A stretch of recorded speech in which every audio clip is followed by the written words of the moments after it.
The Acumen states, architecture in particular, with its high proportion of creative and artistic minds, has not been noted for its speed to adapt to commercial considerations such as costing, budgeting, advertising, and profit planning. Therefore, it has been recognised that it may be necessary at times for architects to seek the support of a range of experts to assist in managing the business side of their firm. So, what external expertise, if any, have you sought to support the management of your business? Get it. So initially, it's advice from solicitor and accountant in terms of setting up the business. From there, we have to learn some of the skills that you're not taught because you can't afford to pay people. Bookkeeping was initially done by my partner's wife that got us through the first 2 years. Then as that went by, we then had to employ a bookkeeper because the amount of work involved became more complex and the amount of time needed was greater. Then you also learn the business skills that you need in terms of marketing. We all learn enough in architecture, but we need to get the work in, otherwise there's no work to do. So you evolve, most people will evolve these things, and that's why you'll find it will take a number of years for a practice to go from zero My wife and I to a more substantial critical mass. She's always been involved as a director. Make sure So you I'm a director, I got guess, a way to but support equally yourself she's been initially managing without the- invoicing. she was When I started this managing business finances 13 years ago at Peter, we didn't take a My single wife paid is check for the professional first public 3 service, months. So neither is In the next 3 months, we took half of what we previously were I on think that's something that we both just agree to that be able if to we're going this get path again, we probably the work through and put another seek to do draftsman that on. differently. So you got to back yourself, A number of my friends and colleagues but you also have to invest in yourself, and that business investment may not be proposal you sections of it, and in that terms has of cash, been but in relation the resources you have. to Because if doing you're the working business on the models. job, you can't deal with new clients, can't deal with people, can't run your business.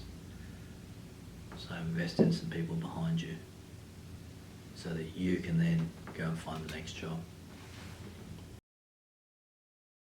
It's been a bit of an evolution. So when we started, or when I started this practice, it was just me. So I did everything, and I had to learn a lot about everything, which was great because as we've evolved, we've grown, and the responsibility of doing bookkeeping or data entry or paying wages is sort of transferred to other people.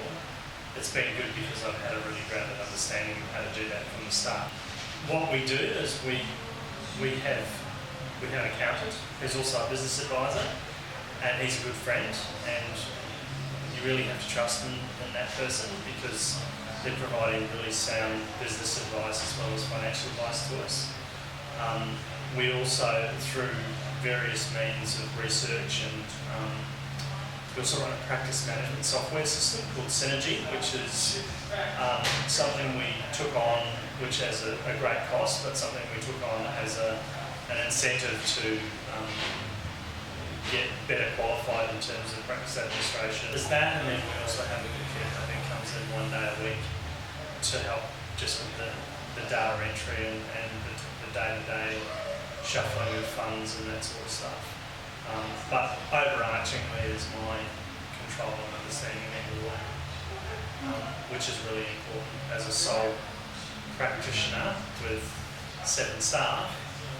There's a lot of balls in the air to juggle at once. So, yeah, the evolution has been from me doing it all to now having staff and outside contractors which help us.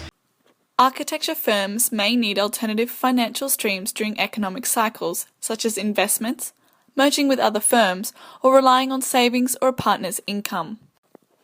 Other than expanding and contracting by hiring and firing staff, what are your firm's strategies for sustaining cash flow throughout business cycles? We now have full-time bookkeeper, full-time admin person, part-time practice manager, part-time HR person, multiple architects, registered and graduates, and multiple students, a total of 23. All that has been grown step by step. It wasn't until about 6 years ago that we had to start an overdraft, and that was purely for the GFC, which helped us get through. We always have cash in the bank, and that cash can only go so far when you don't have it coming in. There'll be days you have a lot of money, there'll be days you don't have enough money. The overdraft is to cover for those days you don't have enough.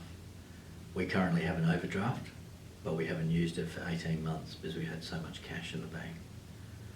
But when the world is not cruising that well, you end up having to use that because you may find times where it's just not enough to pay the wages, and then 2 weeks later, all your money comes in. So it's to fill those potholes as you move along. Use the mortgage for People are the house most as important thing. an offset for the If you look finance after them, business. when the times are So bad, we can all there's go been through low it stress together. in relation You to don't have everyone jumping out. money's coming in. You That's will good. always have those Mortgage is people low, that are and chasing the money. money's going As out, long as then there's mortgage is balance, low, when times are you've good, still got look the after same people. coming in. So You don't look that's after how them we at the run top business, level, but you don't and, look after them at the bottom level. we'll That it will show balance a out. couple of economic So if you don't have a job for 6 months but because you're picking, because chasing the high business money, was based on that's your domestic bad and luck. multi-res where You'll probably find that you'll earn less in that scenario than if you get a constant wage over a great continuity of continuous business amount of and time. not too many interruptions. Being flexible to your staff, because if you count every hour, they're going to count every hour. Be flexible to their needs, because just as much as I as an owner want to have time with my family, In the past, we might have employed more or less staff, everyone can have time with their but we family. made a conscious decision Yes. about 7 or 8 years ago to stop doing that. And But a lot of more other recently, in the practices last 3 years, we've made a real conscious decision to keep a manageable staff level and collaborate. That, The way our business model works, working in New Zealand and in the Asia Pacific region, as well as here in they're Brisbane, not going to risk Sydney. going somewhere and they don't So have to do we're it. quite diversified in our location. We have to be able to collaborate well with other people to get those jobs done. So the biggest it enables investment us is to people, also have and then to get outside smart people on board, collaborations people where we with need those that. skills in here. So we don't have to swallow and grow our staff, which is actually a very counterproductive way of running a business. Interest in certain aspects. From a management point of view, then diversification is obviously another strategy we have to avoid the slumps. So my goal in this practice is to actually not have a slump.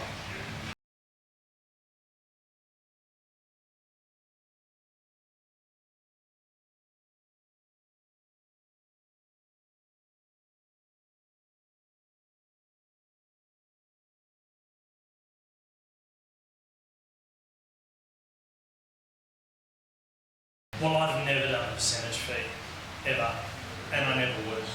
When I started this practice, I made a point of telling everyone that we would never do a percentage fee, because there's a couple of reasons for that. Firstly, it's a really great marketing tool, because my perception of a percentage fee, rightly or wrongly, is that while it values the services of architects in the project based on cost, it doesn't value the services of architects based on skill or based on deliverables.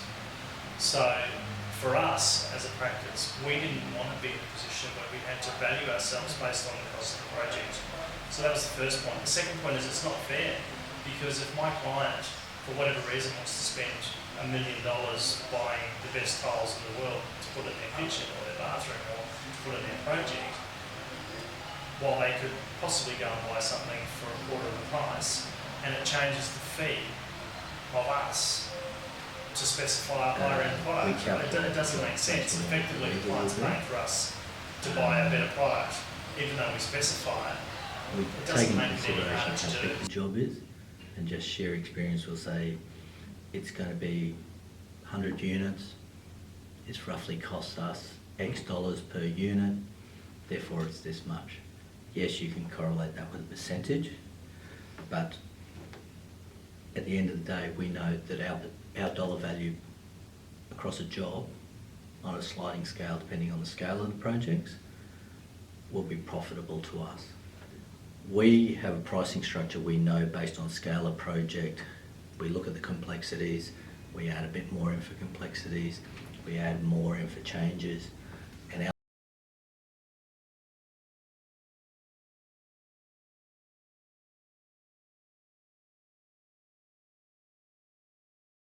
Well, again, my business model is slightly different to that in that because I've been doing these similar projects for a while, I know roughly how many houses involved, and so I have a number of repeat clients, and so I basically negotiate the fee in relation to the amount of documentation and design we do.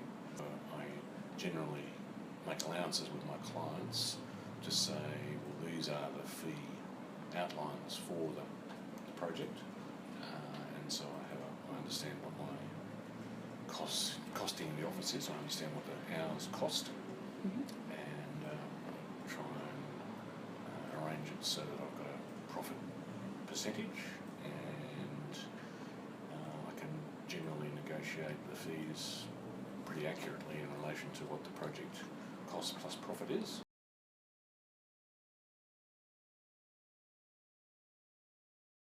Most client management issues relating to payment are usually handled within the client-architect agreement.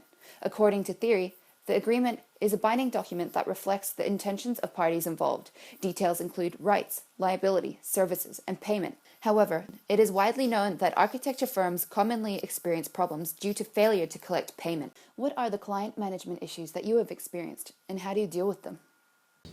There was an issue on site that was sort of our making, sort of their making, and lack of involvement by others, but we agreed to forego that invoice to keep the car. There was no insurance claim because the client understood, look, there's no point in chasing us. There was grey areas and we'd suffered some of the pain. So that's how we dealt with that.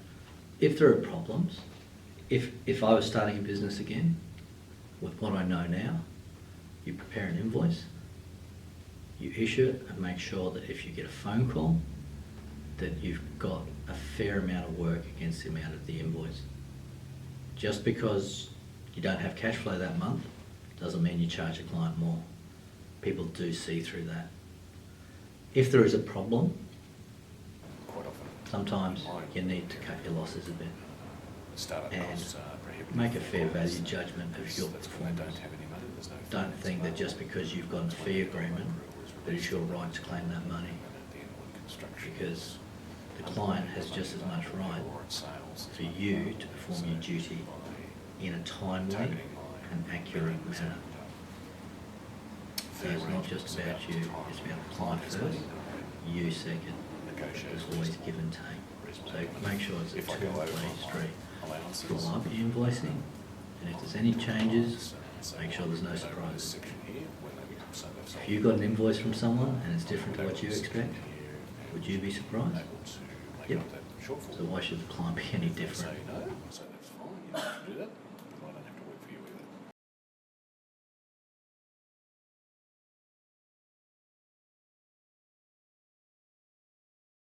I find that there's nothing that can't be resolved. Even the worst problem you can imagine, you can always find a resolution for it if you know what to do and know how to deal with people in a courteous and respectful manner. So, have we had problems where we've had falling outs with client? Yeah, but not many that we haven't been able to solve. And I think it comes back to having the wherewithal to actually deal with your client on another level, as opposed to just a contractual level. See, when I started practicing, I came from a place where deals were done on a handshake, and you worked with your bond, and the contract was there as a safeguard, and that was kind of how I started my career with another architecture practice. And that caused problems, yes, but if you dealt with them in the right way, you could always overcome them. Over time, the experiences gathered by an architect involved in running an architecture firm, as they navigate the ins and outs of overseeing the finances involved, can result in valuable insight. What is your best piece of advice? Make sure you invoice, Communication. That's the key to follow it. the invoices, and you get your money. You can be an anonymous If you don't get your money in, person you can't on pay the email people, or and you've got on serious an invoice.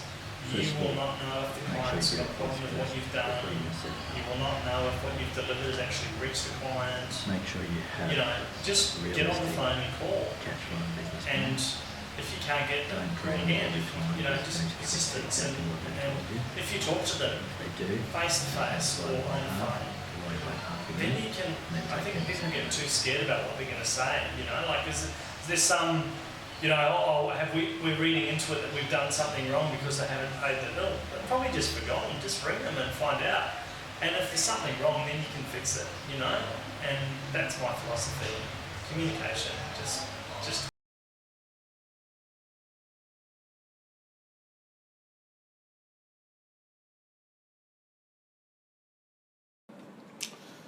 Well, it's a very interesting question, and I guess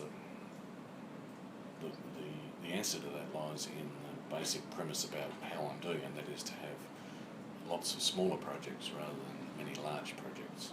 So I really like to have one or two really large projects because they overarch a couple of years' work and gives it continuity. But certainly having lots of smaller projects allows that versatility. I've got some advice that my cousin gave to me. That is, never write an invoice for anything greater than you can afford to lose. If you use that philosophy, you can't go wrong.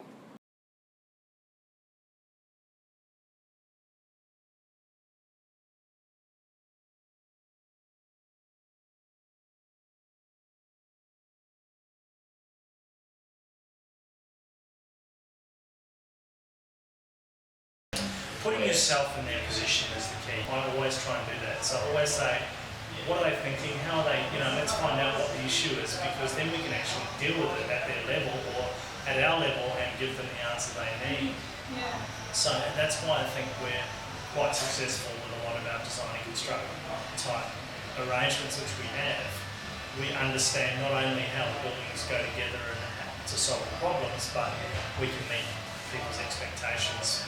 I almost say, there's an old Chinese proverb, Sun Tzu said, if you can understand your enemies, what they're going to do before they do it, you'll be better off to succeed, So actually putting yourself in their mind first, you'll always be able to find the right way.